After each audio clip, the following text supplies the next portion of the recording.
श्रीराम पंचविंशत्याधिकशततम सर्ग। हनुमान जी का निषाद राजगुह तथा भरत जी को श्री राम के आगमन की सूचना देना और प्रसन्न हुए भरत का उन्हें उपहार देने की घोषणा करना। भरद्वाज आश्रम पर उतरने से पहले विमान से ही अयोध्यापुरी का दर्शन करके अयोध्यावासियों को तथा सुग्रीव आदि का प्रिय करने की इच्छा वाले शीघ्र पराक्रमी रघुकुल नंदन श्री राम ने यह विचार किया कि कैसे इन सब का प्रिय हो।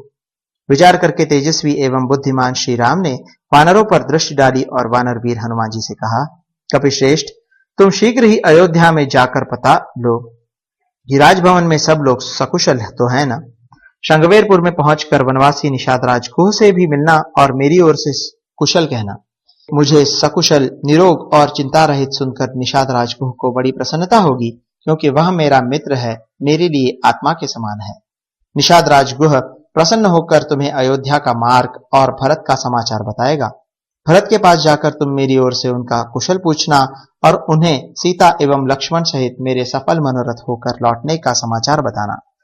बलवान रावण के द्वारा सीता जी के हरे जाने का, सुग्रीव से बातचीत होने का, रणभूमि में वाली के वध का, सीता जी के खोज का, तुमने जो महान जलराशि में भरे हुए अपार महासागर को लांघ कर जिस तरह सीता का पता लगाया था उसका, फिर समुद्र तट पर मेरे जाने का, सागर के दर्शन देने का, उस पर पुल बांधने का, रावण के वध का, इंद्र ब्रह्मा और वरुण से मिलने एवं वरदान पाने का और महादेव जी के प्रसाद से पिताजी के दर्शन होने का वृत्तांत तो उन्हें सुनाना।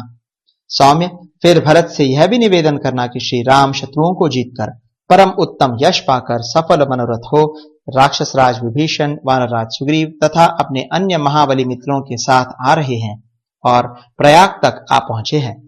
यह बात सुनकर भरत की जैसी मुख मुद्रा हो उस पर ध्यान रखना और समझना तथा भरत का मेरे प्रति जो कर्तव्य या बर्ताव हो उसको भी जानने का प्रयत्न करना। वहां के सारे वृत्तांत तथा भरत की चेष्टाएं तुम्हें यथार्थ रूप से जाननी चाहिए। मुख की कांति, दृष्टि और बातचीत से उनके मनोभाव को समझने की चेष्टा करनी चाहिए। समस्त मनोवांछित भोगों से संपन्न तथा हाथी, घोड़े और रथों से भरपूर बाप दादों का राज्य सुलभ हो तो वह किसके मन को नहीं पलट देता।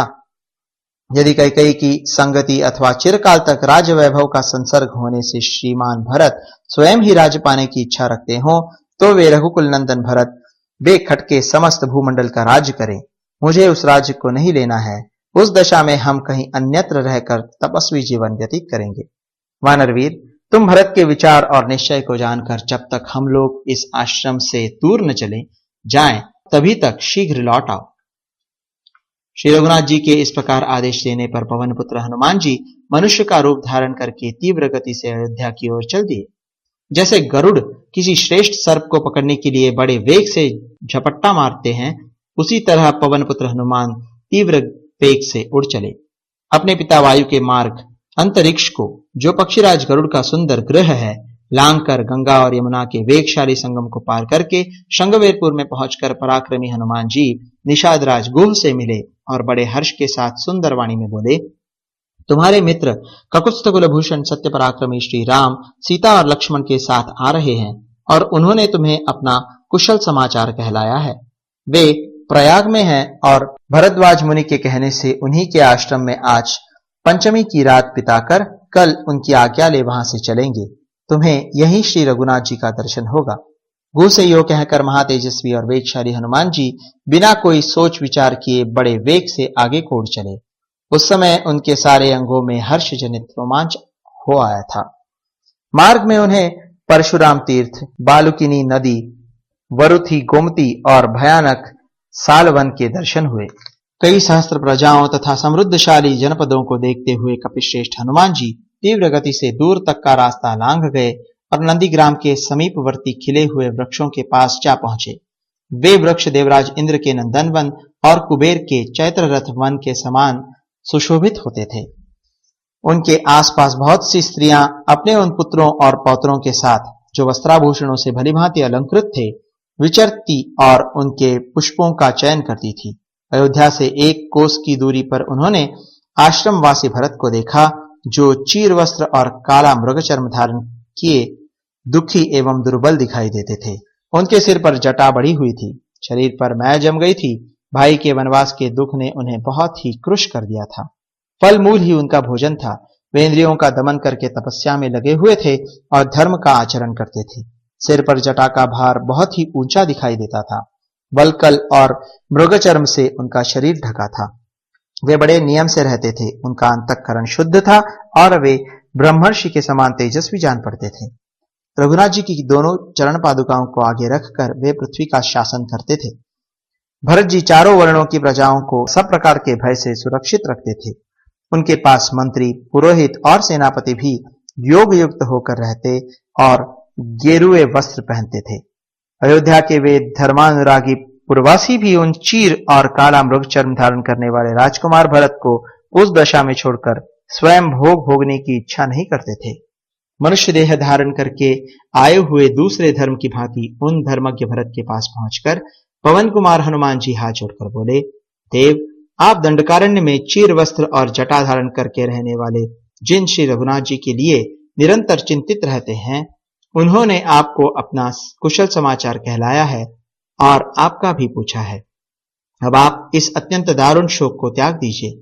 मैं आपको बड़ा प्रिय समाचार सुना रहा हूं। आप शीघ्र ही अपने भाई श्री राम से मिलेंगे।